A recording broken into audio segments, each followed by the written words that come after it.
Coast-to-Coast Combat Hour. Ed Carball here, as always, with Matthew Hawkins. This week is the one after Wilder Fury 2.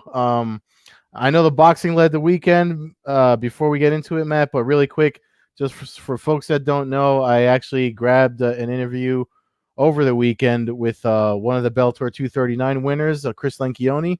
So if you haven't read that article on SureDog.com or seen the interview, description, the link to that interview is at the bottom in the description of this broadcast, and I'll put it up on one of these things when after we air it. But obviously, biggest deal of the weekend was boxing, Wilder Fury 2. Matt, I mean, what'd you think, man? I enjoyed it, man. I mean, we had an action-packed weekend. We had MMA and nonstop all weekend, and then, like you said, the big boxing match Saturday night. And for me, I know both of us lean MMA, but that was the highlight of the weekend for me. I know it was a big world heavyweight championship fight, but just watching that fight had a different feeling than the other MMA bouts that I watched over the weekend. So, I mean, I enjoyed it. It went kind of how I thought. I predicted Fury to win by decision, but I thought that he would pretty much. I thought he would handle Wilder. I know a lot of people picked Wilder, and that was it was a popular pick. I mean, he dropped Fury twice in their first bout, so it was hard not to think that was definitely a possibility. I just kept having flashbacks kind of to Lennox Lewis, Mike Tyson, and I think Tyson was a more skilled boxer than Wilder. Power wise, they were probably fairly similar. While Tyson had more punching tools in his bag, Wilder was more of a right hand, especially hurt you. I know he dropped. He would throw that left hook to kind of finish some guys off in the past. But I just felt like Wilder was going to be Fury was going to be too big. Be able to avoid the punches. The only thing that he did that I didn't really expect is he came out super aggressive, and he seemed to hurt Wilder really from the opening bell on. Yeah. And it took that power punch, and if it was a video game, his power punch kind of went from like 100% down to like 70%, down to about 60%. By about the third round, I mean, you were looking at like a 40% power punch, and it would have taken really a Hail Mary, I felt like, at that point. And the results were Fury won by 7th round TKO, but not a super surprise to me. I guess this is the way it went down. The total domination was a surprise, but I enjoyed the fight. I don't know what your take on it was. I enjoyed it too. I actually watched the entire pay-per-view. I mean, there was I don't know, man. I mean, you hear this argument about shortening certain like matches or whatever the case may be, or how you would set up a pay-per-view card for a card like Wilder Fury 2, but there was a 122-pound title match as a co-main event before that, and thankfully it ended relatively early because everybody was so hyped for what we were expecting to go see the distance. And I kind of thought, obviously my pick was wrong. I had picked Wilder to somehow catch Fury again. So the trend of my horrible picks continues through 2020. But at the onset, you could see that Fury came with a different game, and this is one of the things. I should have brought it up here, but there's so much ad stuff on MMAnews.com that it would probably mess with our stream. But I did an editorial for them, and one of the things that stood out to me was every time you talk about boxing with folks from boxing, we've had Daniel Zaldivar and Hector Franco on here, and they both brought up the boxer versus puncher, which MMA fans are like, come on, man, aren't they all just punching? And they say their comments or whatever. But this was a perfect example of a match like that, because Wilder is the puncher. He's the guy that comes with power, swings away, and has been putting people away. It's been working for him. Almost worked for him in the first fight, and then in this one, it's funny because I think Lennox Lewis said during the match, right during the first round, because Fury came right out, met him in the center of the ring, and just put pressure on him. And Lewis was like, the Fury Wilder has to fight moving backwards, and this is something he's not used to. So he did a lot of like those herky jerky head movements to make Wilder second guess himself, and then the whole thing of not just pressuring into him while he was attacking, but when they forcing the clinch and then forcing him to carry his weight. It was all just really, really intelligent boxing, especially for big men and especially for somebody that got dropped the first time. And I mean, he put him. I mean, one of the knockdowns was a trip, I think, or they called it a trip. Um, I know Wilder was complaining that the referee was kind of favoring Fury, but I think he took a point away from him from leading with his head at one point in the match. So I don't know how much water that holds, but I was super impressed with Tyson Fury, and man, I mean, that guy's definitely with a name like Tyson Fury and now holding the WBC title. I mean, that guy's anytime he headlines, it's going to be a big hyped event, just like it was this past weekend. Yeah, I saw the referee comments today, and I found that kind of odd. I think Wilder's searching himself for some excuses. I know he said he doesn't want to give them, but we've already heard about the weight of the costume he wore out to the ring, and now he's talking about the ref. I felt the ref was for Wilder. Yeah. I mean, I thought the fight would have ended by about the fourth, maybe fifth round if the ref Hmm. wouldn't have interfered so much and kind of. I mean, like you said, he took a point from Fury when they were both clinching. Yeah. I don't know if it wasn't for the head leading of the head. I don't know, but I just didn't. I think Kenny Bayless, I believe, was the referee, and I think I felt like he was leaning towards Wilder, but uh, you know, I'll watch it again. I mean, we know what we're in for. We're in for a striker or a heavy puncher against a boxer, Yeah. and I mean, there's always some I mean, interest in that. I'm interested to see if where they do it again, like how long they're going to milk the pay-per-view as far for people to rewatch it. But you mentioned the costume and all the stuff that Wilder said after that. I think Kevin Eyal from Yahoo Sports first put it out, and just so folks to see, I'm sure they've seen it by now. This is the article, and obviously the picture is the costume that he wore, and on top of citing the referee and what was it? Bayless not being for him, and his legs being tired from the costume, and I forget what else. I mean, there's a lot of things. Somebody pointed out something to, when the difference between Wilder losing and Anthony Joshua losing when he lost the first time to Andy Ruiz. He was just like, it's your day, good job, and looking forward to it again. And I just think it's funny that Wilder's kind of doing the opposite, and somebody pointed that out today, and I was just like, yeah, I mean, just take your loss. I mean, if you're going to invoke your rematch clause, then do the rematch, which you called that would happen right away. And I was just like, man, Jesus, but like all these things that he's saying, I'm just like, wow. Um, I forget the name of the is it Dylan White that Yes. that was laughing at him today because he read the same article and everything he was saying, and he just broke down and laughed and said, you talked about putting a body in, getting a body, catching a body in boxing and all this stuff, and now you're coming out with all these things. That doesn't sound like the baddest man in boxing. So Yeah, and that was my issue with it. I'm not. I mean, it might have played a factor. mm, I would like to think if I was 6'7" and 235 pounds, that I could carry 40 pounds evenly distributed over my mhm. shoulders down to the ring and it not play much factor. But immediately after the fight, he said something was wrong with his legs in the Mhm. immediate interview. So perhaps it winded him a little bit. I mean, I'm not saying that he's lying about it. Like you said, I just think it's a really weird excuse from somebody who considered himself like one of the baddest men on the planet. But Yeah. it seems like you kind of keep that in because it kind of makes you sound a little bit less than that, I guess. Yeah. The the I go ahead. the thing about the comment about the legs, I mean, there were some of those falls were trips. So I don't know if that was because his legs were actually tired, like he said, or if it happened from the first time he knocked down. Because sometimes, I mean, it's happened a lot in the past where when boxers get knocked down, their ankles get twisted all up underneath them. I mean, I don't know how often or how if boxers even train how to break fall and stuff.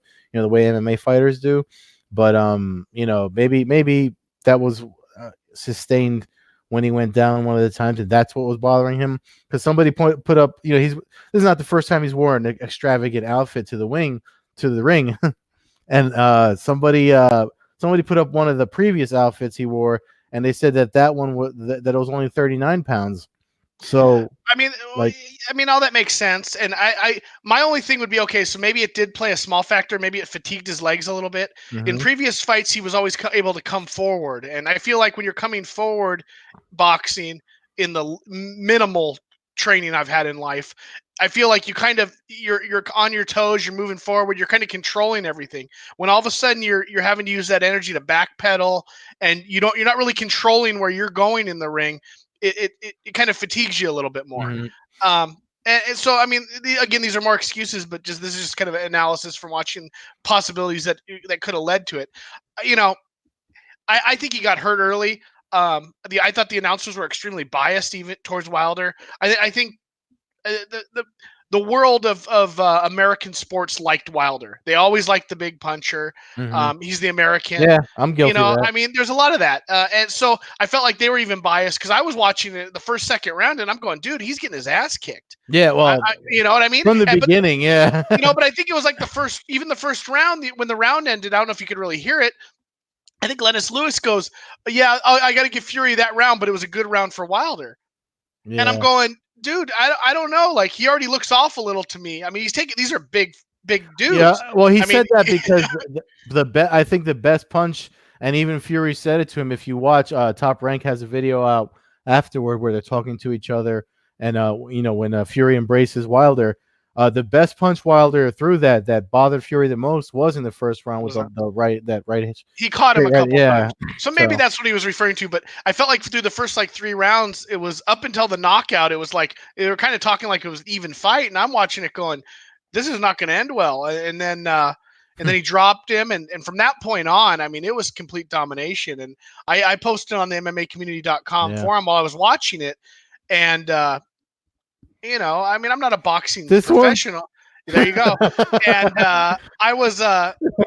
I posted, I believe, in like the 5th round, and I said, "Hey, this fight, the corner's gonna have to save Wilder." I go, "This is getting dangerous zone." I go, I didn't bring the word of death, but I said, "This is not. He's not gonna be the same after this if his corner doesn't use some action. The dude's too tough for his own good. All these guys are."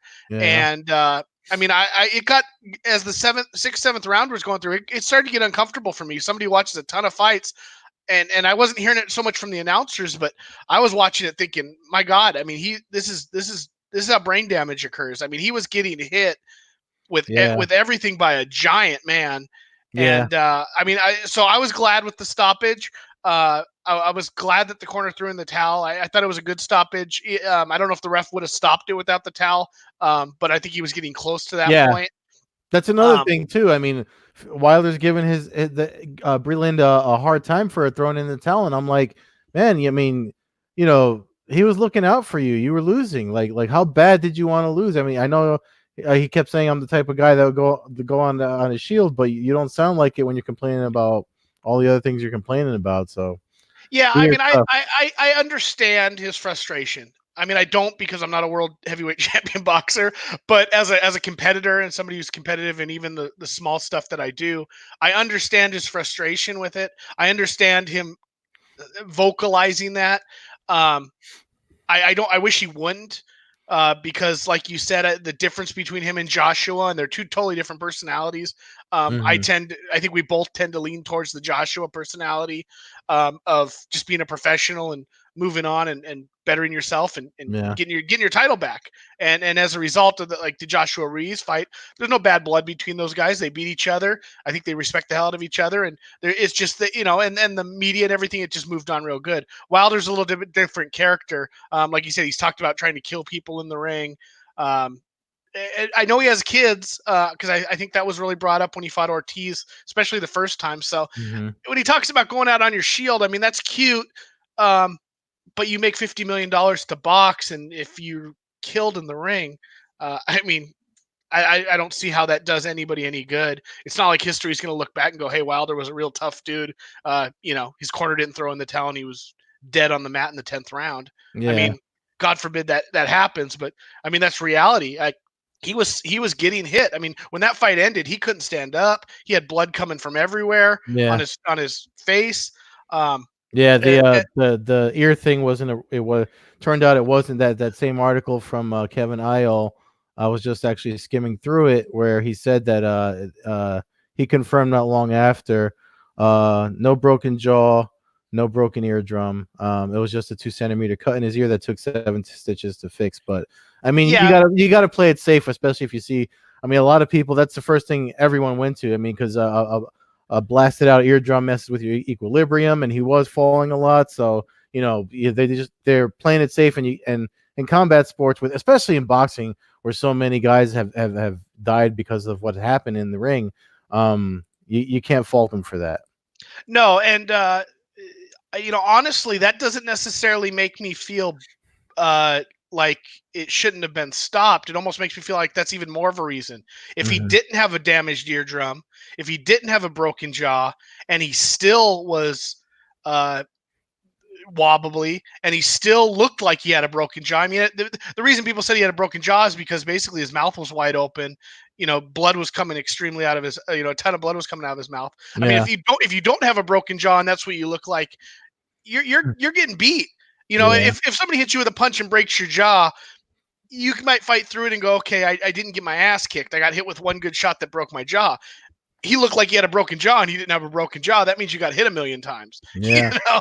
So, and the ear thing, and like you said, him being wobbly. So I don't know. I would have preferred the Joshua fight. I know you had mentioned that on the previous episode, and I think even on Twitter. So I would have as well. I just knew that, I mean, I guess I knew that if Fury had lost, I think we might have seen Wilder Joshua, Mm, because Fury might have moved on and done some stuff and fought a couple other guys. I didn't think Wilder had that. Wilder certainly doesn't have that in him, to give up the limelight, lose his belt. I mean, the dude was undefeated. He was an Olympic bronze medalist. yeah. So I figured that happens. I do see them rumoring Saudi Arabia. I would be shocked if that happened. With I would, and only because it seems like that seems to be a popular place to it's it put on events. I guess because of the money involved, but but you know, I feel like it's become popular for guys that fight on like DAZN and don't necessarily sell huge American pay-per-view. Tyson Fury's becoming a huge American star at this point, and hmm I would be surprised if they put Wilder Fury 3 at noon on the West Coast time on a Saturday.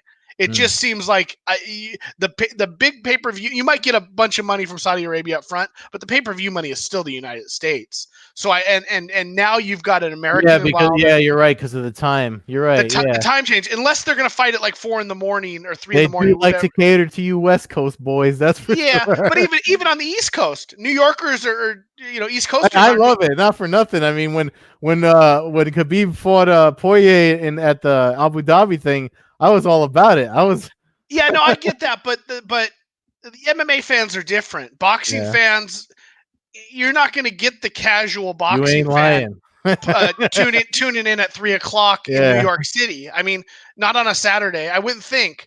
And maybe I'm wrong, but I don't see that happening. With No, Joshua, no, it's different. you're right. If you remember when Joshua beat Klitschko, that happened early in the day. Uh That huh. was kind of like an off. It was actually on regular TV, and when it happened, it was the few people that got it trending when it happened that people started, tuning in, and that was on regular TV. So, you're right. I agree with that. And that was two Europeans, though. If we had Fury versus Joshua, I could see something like that. But as long as Wilder's still involved, and now that Fury, I believe, is probably you still got Canelo because of the Mexican American Hmm. base here. That's probably still the number one draw. But Yeah. Fury's right there at this point, I think. Oh So yeah, I would be absolutely. surprised if they. I would expect it more like. I mean, I would do it if they think they can really sell a ton of seats. I'd do it like in Cowboy Stadium. I'd Hmm. do it. I mean, even take it to Madison Square Garden. What we've had New York, we've had Vegas. Vegas was this one. The first one was in LA, Hmm. and maybe take this one to Madison Square Garden, and you kind of just move around the country.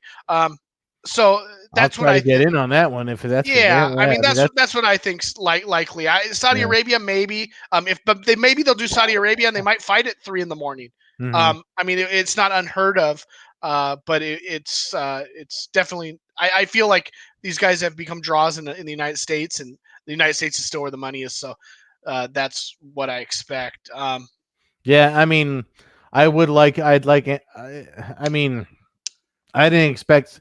Number one, I didn't expect him to invoke the rematch clause so soon. I thought he was going to make us wait a while. I mean, he did have 30 days to do it, and the fact that he did it almost immediately, I was kind of like, all right, so now we know what's next for Tyson Fury if that's what's going to happen. But I mean, it looks like Eddie Hearn is trying to make his case for Fury Joshua, which so my thing is this: we just talked about how it went and how Wilder didn't look as great as the first time. Um, my Do we want to see them? Do we really need to see a part three considering how he lost? Like I kind of feel like we should see Fury Josh or Wilder Ruiz. You know what I mean? Like before we see them two again. I don't know if I want to see it that soon, or I mean, I would still No, I mean, I watch think in a it, but perfect world, I just think that this is the heaviest money fight for Wilder. Fury probably could make more money at this point fighting Joshua. mm-hmm. But for Wilder, it's the money fight.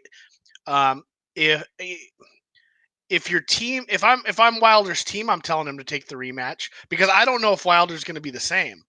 And Yeah, if he can make $50 million in a rematch, as opposed to maybe making 20 to fight Dylan White or some of these other guys who maybe beat a semi-exposed Wilder, um, then all of a sudden everything's off the table. yeah, Your career slowly starts to wind down pretty quickly in boxing if you start taking you start losing to too many of the top contenders. mm-hmm.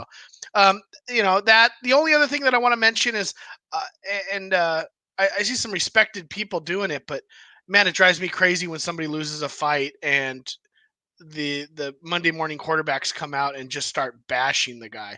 I've seen stuff from Francis Ngannou beats Wilder to even Teddy Atlas, who picked Wilder to win the fight, spends 30 minutes on his podcast saying Wilder doesn't know how to fight.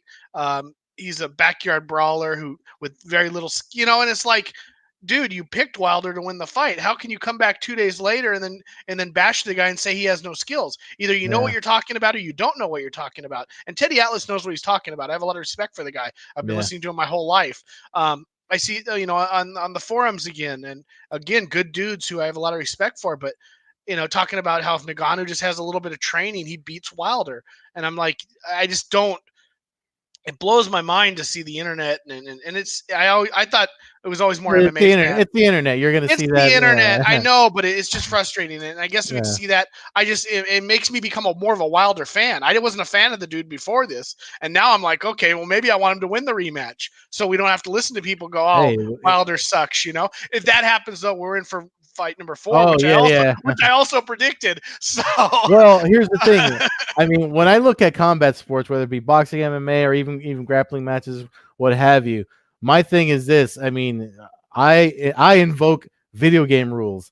Like when you play a fighting game, Street Fighter, Tekken, whatever your favorite game is, you don't really win until you win 2 out of 3. So draw for the first one was a draw. Fury's got this one, so they do have to do another one. And if Fury wins again, then that settles it. But if, like you said, if Wilder wins, then we are looking at a fourth one because best 2 out of 3. yeah, I mean, I So, would think that would be the case, but exciting event, good for boxing, good for combat sports, good to talk about. Been a lot of water cooler talk, even oh at yeah, work with people who aren't super into boxing. So that was great. So that was the boxing for the weekend. The MMA kicked off Friday night with Bellator 239 in the Thackerville, Oklahoma. Apparently, the population of under 500. So I always laugh when I hear that because it makes me wonder how. Bellator's been going there forever, so I I think was there's a gonna lot say of they go there a lot. they go there a lot. So Yeah, I don't know. I don't know how close all the surrounding towns are, but you know, I'd be happy to be in a town of 500 and have Bellator show up in my backyard. You it's know, probably like a three big three deal. So times a yeah, year. Yeah. So that was a fun event too. Uh, ton of prelims, but the main card. Valentin Moldavsky, Team Fedor, heavyweight, really. I mean, we talk about manhandling over the weekend. Javier Ayala, who you've talked to several times, he had a tough. Moldavsky just wrestled the hell out of him, took him down. mm, dominated him to a unanimous decision. Moldavsky starts to move into a position where he could start to set up a situation where we could have Team Fedor uh, running Bellator here pretty quick. Nemkov gets Bader in May. Hmm. Moldavsky might not be far off for a heavyweight shot with Bader, and Tokov is not. He's basically a number one contender after the Lima Musasi fight. So Yeah. it could get interesting seeing what happens there. Um, Probably the upset of the weekend. Timothy Johnson KO's I Tyrell know Fortune. that made that highlight still floating around the internet. Yeah, I mean, just ducked under and blasted him, put him out cold. Uh, Reminded me of old like Kevin Erickson, Kevin Randleman, Hmm. or yeah, and I mean, just put him out. Fortune was 8-0 coming in, was really their one of their top prospects. Doesn't really end his career by, or doesn't do a whole lot other than maybe bring him down a little bit. I think we'll probably start seeing him use a lot more wrestling now, Yeah. uh, unless he goes the Pico route and just decides that he's gonna go for broke. But a big win for Tim Johnson. Probably not for a long career if you do that, but yeah. It was a career fight for Tim Johnson though. Hmm. A loss here probably uh, gets him where we probably don't hear his name uh, anytime anytime soon. Yeah. Certainly without a huge run in the regional circuit. I mean, one thing about, I mean, that Friday card was weird because they had the prelims, they had the broadcast, and then they had more post limbs than I remember ever seeing, and that's one of the, I believe it was the second fight on the post limbs that Chris Sunshine Lencioni was on, and the guy I interviewed for Sure Dog. Again, the link to that is on the bottom of this. But he broke his leg in that fight, and it was actually a really good fight. He got some boos when he got the split decision, but then you find out that he broke his leg, and he didn't move like a man with a broken leg. That's for sure. So if you haven't checked out that interview, check it out. And all those fights are, the prelims and the postlims are on Bellator's YouTube channel. So if you didn't get a chance to see those, they're worth watching. Yeah, after the Tim Johnson fight on the main card, Miles Jury picked up his first win in Bellator. Decision win over Brandon Gertz. Really close fight. I even kind of leaned towards Gertz, but Jury picks up the unanimous decision. Big win for him. Again, going 0-2, moving to an organization wouldn't have been great for him. Gertz still is who he is. He'll always put on exciting fights. Probably not get anywhere, to the title or anything like that, but always going to sell tickets and people want to fight him because he's always there to put on a fight. Hmm. Main event was definitely interesting. Yaroslav Amasov, Ed Ruth. Amasov came in 22-0. Ruth came in at 8-1 with his only loss to Neiman Gracie in the welterweight Grand Prix. Amasov moves to 23-0 with a pretty dominating unanimous decision.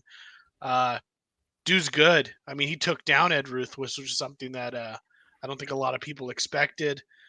Uh, 23-0. I think he's only behind Habib right now for the Yeah. longest winning streaks in a major MMA organization. You know what I that made me wonder was because I mean Neiman Gracie took down Ed Ruth too, and I just wonder if maybe, I don't want to say overconfidence on Ed Ruth's part, or it's just, or maybe he's just not expecting. Usually when someone's good at something, they don't expect somebody to put themselves in that situation with them, and sometimes that can work against someone that's expecting it. I remember when I squared off against a wrestler in my early days when I started jiu-jitsu, knowing that I was going to get taken down, and the anticipation waiting for it actually made it easier for them to take me down. So I just wonder if that's something that's just making things fire off in his mind differently, and that's why we're seeing it. We saw it there, and we saw it in the fight with Gracie. But I mean, when you mentioned it, that just made me think of that. So Yeah, I mean, obviously, there's different MMA wrestling is different than then wrestling, yeah. wrestling, collegiate wrestling, so or Olympic wrestling. So Hmm. and Amazov is obviously at 23-0 now. I mean, he's no joke. I mean, Yeah. who knows what we're talking about here? I mean, he's getting into a position where I actually thought that he should have been the one fighting for the title. and he may have been the person in line to fight for the title had Lima not decided to jump up and or we didn't have the situation with Lovato Hmm. and Lima moving up to try to become a double champion. I think he's at 23-0. You can sell that. He's still kind of an unknown, so we're not looking at a rematch like necessarily with MVP. Um, Larkin, anything like that. He's the fresh blood that some of those guys haven't fought, and obviously they're going to have to. They're not going to be able to move out of his way now. Hmm. I mean, I think we're going to see him booked with one of these top guys. I'm not sure. I know there's a lot of talk about MVP versus Larkin. Uh, Lima is obviously fighting Musasi. So maybe I don't, Fitch is still in the mix. Neiman Gracie, you got some other guys that are still there and Yeah. really good guys to not stepping stones per se, but guys that would help elevate his name. So big win, 23-0. I mean, like I said, you never know when you start seeing some of these guys where they're going to fit in when the history is written. But I mean, I can't think of many people in my life that I've ever seen make it to 23-0. There hasn't been a Mhm. whole lot, so it's definitely a big thing for him. So Ryzen was later that night. It was one of their smaller events, not a whole lot to jump into. So we're not gonna Yeah, spend too they much had time a on. the 5 versus 1 grappling match. I watched that today, actually. Yeah, that was interesting. I It mean, was an exhibition, but it was it fun to was watch. exhibition. That was kind of one of the highlights of the thing. Um, I mean, I recommend it. All the Ryzen shows are great, but Yeah. nothing. It was just kind of like their almost like a contender series uh, uh, event. But Yeah. I mean, really, it was. Yeah, I mean, yeah, yeah. they've had I they've didn't had a think about it couple that way. they've had a couple of those, and I think that they're going to add more events as the year goes on, and I think their plan is to have more events yearly, and I think you're going to end up with about a third or a half of those being these kind of contender series, which is great because it helps build guys up um, for their upper level guys. Bellator returned then again on Saturday night from Dublin, and I got to admit I did not catch much of this action. In the main event, Brett Primus. In the main event of it was a split up card. They do this on Mhm. the European show, so it's a little confusing. Brett Primus picked up a win um, over Chris Bungard. Net crank first round. Beck Rollins picked up a win. I see her calling out Heather one of your Hardy. favorites, Heather Yeah. Hardy. That's interesting fight. I think we may have even talked about that in the past when Beck signed coming off of her bare knuckle Yeah. success. Yeah, So I actually wrote an article about it on the mymmanews.com because Hardy already caught wind of it and said she's down. So that's makes Rich Cho's job easy. Just make that happen. it's what I'm almost interested in. That might be one of those rival. I guess you call it, I don't know, rivalry, but there's potential there for where you could maybe they do an MMA match and then they do a boxing match and then they do a bare knuckle boxing match, depending on how everything kind of unfolds. Yeah. Um, I mean, there's they like I said, we've talked about them getting creative, and obviously Bellator's not going to do the bare knuckle, and but maybe that's something where they work some kind of crow promotion. Yeah, I was gonna say. I mean, obviously, Coker's willing to work with other people, not like everybody else. So you Yeah, never so I know. mean, you might maybe we see something like that. Ricky Bandejas picked up another big win. Good for him. He moves to 13-3. Um, he obviously that's 2 wins in a row now, coming off of his 2 losses to Archuleta and Mix, though. So that's he really is getting back to establishing himself as one of their contenders, losing to guys like Mix, who's undefeated, and Archuleta, who at the time was like on a 21 fight win streak or something like that, is obviously not the end of the world. Um, No, absolutely not. Georgi Kanaharian picked up a win, um, which he needed coming off of the loss to AJ McKee in what 8 seconds, 6 seconds, something like that at Yeah. 228. Um, you know, uh, Entertaining card. Like I said, I didn't catch it. I did see some of the reaction on Twitter. Looking at the results, it looks like there was some stuff I saw. Had some people text me about some of the fights. So sounds like it was good. Bellator's, doing their thing when they go to Europe, and Yeah. Back to whatever back. helps I them. like when they do the back to back. Yeah. So that's That's always you know, I like it too. Like you said, I'm curious to see if they continue doing back to backs, if they're going to become more of like this, where one's in Europe and one's in the United States, as opposed to kind of what you've gotten used to out there in Connecticut, where you get a Friday and a Saturday night show. Um, Yeah, I mean, as much as I mean, as much as that's an exhausting weekend for me, as far as like the fights and stuff, I do enjoy seeing it, and you know, if they could do back to back in the same location, if they're in the same, you know, if they're in the same location in a real MMA friendly area like Connecticut, you know, so. But there was a UFC event this weekend, and you know, obviously that the war that Hooker and Felder had deserves mentioning. yeah, that was the main event. Dan Hooker came in 19-8, faced Paul Felder, who was 17-4 coming into the fight. Great fight. One of the fight of the year candidates Mm-hmm. early on. Uh, Hooker hurt Felder early. Felder fought back, being the Paul Felder that we're all fans of. Really, I mean, two warriors. Interesting though. You've always talked about kind of. First of all, the decision went to Hooker. Split decision. I actually thought Felder won. I've also had people from my work that commented that they thought Felder won. Mm-hmm. Um, Not a robbery by any means. Really, really close fight. Believe it came down to the third round scoring. As 1 and 2, 3 and 4, or 4 and 5 were pretty definitive.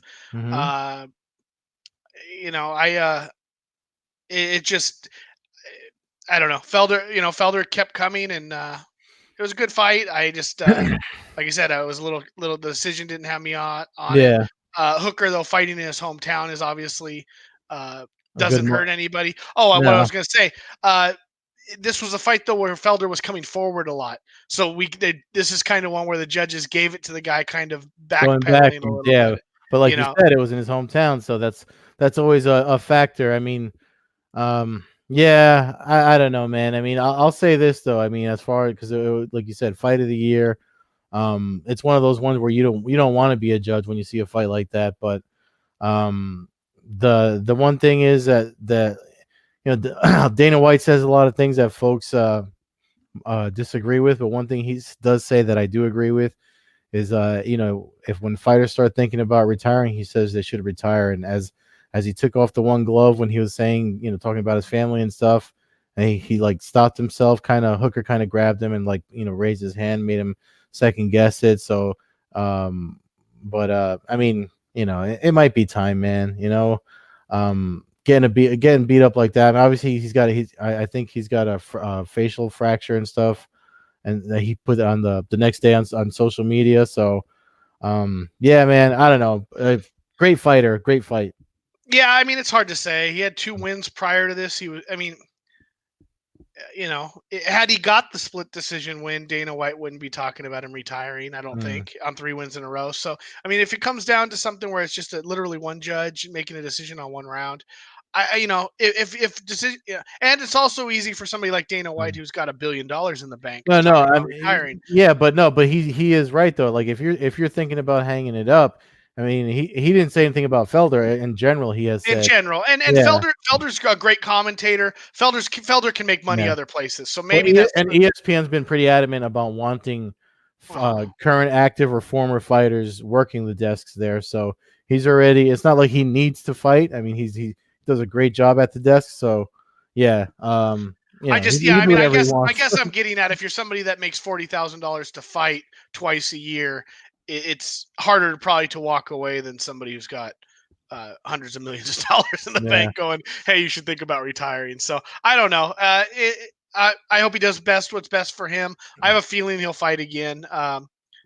I feel like a retirement fight is always something that's kind of cool. If you know going into it, hey, this is my last fight. yeah. Let's I could kind of. see that for him. That's definitely something that he seems like the type of guy that would do something like that and at least try to walk out on a win. So I Yeah, and it doesn't have to be anything soon. Maybe he sits, or maybe he does some of the stuff for a year and a half with ESPN, and then all of a sudden there's an event in Philadelphia, in his hometown, where he can have that fight, or all of a sudden he goes, hey, I want to fight in MSG. I can't recall if he I know he didn't fight on any of the cards I ever was at in MSG. I don't know if he fought at Not off the top of my head, I don't at the remember. 217. I don't know if he fought in the Bisbing card or not, but or the Bisbing GSP fight, but I don't think he did. So maybe that's something, you know. I mean, maybe he has one little bucket list. Maybe he wants to fight somewhere across the ocean or something. But um, you know, great fight.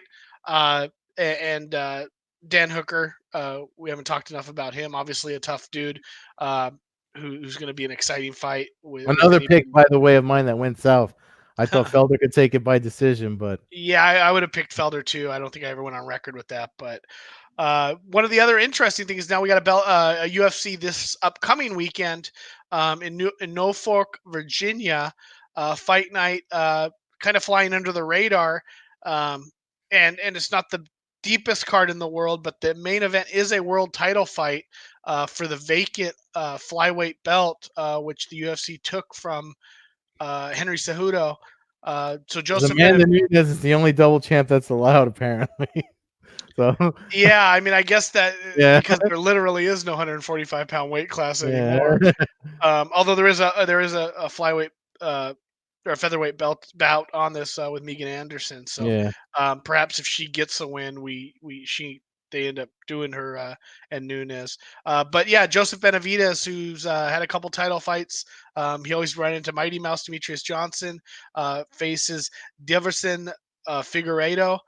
Uh, 17-1 against Benavidez, who's Hmm. 28-5. One of the, I mean, he's almost a pioneer of the sport. Been around forever. WEC days. Great, great title fight for the little guys. Uh, I go with Benavidez. I feel like he's the number three. He's always been basically the Yeah. number, 1, 2, or 3 flyweight in the world. So unless he's career is basically wrapped up, I guess. I Hmm. feel like he finally gets that world championship belt. Good for him. Um, Gives him a chance to kind of do some stuff and not have to run into one of the greatest of all time uh, in in Demetrius Johnson. Uh, and he's an exciting fighter, which could potentially help keep the flyweight division around for a while. Yeah, no, I'm with you there, man. I mean, I see Benavidez has always been kind of floating around or circling the 125 title. So, as far as I mean, does Fierro have a chance to beat him? I don't know, but I mean, we'll see on Saturday, I guess. But Yeah, it's hard for me to pick against Benavidez. yeah. ESPN Plus, 5 o'clock Eastern, prelims kickoff. So we know Ed will be sitting in front of his TV, locked in on that, Yeah, ready to subscribe. But yeah. yeah, stay tuned if you're listening on audio for Ed's interview. And otherwise, check out the link below for the YouTube video or the audio link to it to his sites. Fans can follow us at Combat Hour on Twitter, Coast-to-Coast Combat Hour on Instagram, myself at MMA Hawk 21 on Twitter and Instagram. Follow Ed at Carbizol on Twitter, Carbeerzol on Instagram. Uh, we'll talk again next week, Ed. We'll have a new champion and be looking ahead to the two huge title fights at UFC. What is it? 248. 248. Yeah, 248. Yes, sir. All right. See you then.